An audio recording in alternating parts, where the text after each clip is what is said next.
বন্ধু নমস্কার। এই সুপ্রভাতে এই বাচ্চাটি বয়স 11 মাস। দেখতে পাচ্ছেন বাচ্চাটি কোনো মুভমেন্ট নেই। আমরা এই রোগীটাকে magnetic machine holistic nature health সায়েন্সের মধ্যে দিয়ে তাকে এখন যে মেশিনে শুয়ে আছে দেখতে পাচ্ছেন, তা হচ্ছে লেজার ইনফ্রালাইট।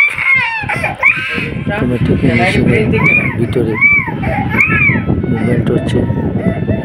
যে বাচ্চাটির মুভমেন্ট ছিল না, তার মুভমেন্ট হচ্ছে। ডাক্তারটা তার আশা ছেড়ে দিয়েছে। আমরা আমাদের সেন্টারে এই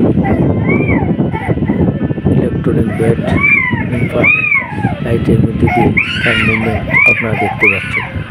আপনাদের পরিবারে যদি কেউ ওই ধরনের মুভমেন্ট বাচ্চা থাকে, আপনারা আমাদের সেন্টারে নিয়ে আসতে পারেন, ভালো হবে। নমস্কার, ধন্যবাদ।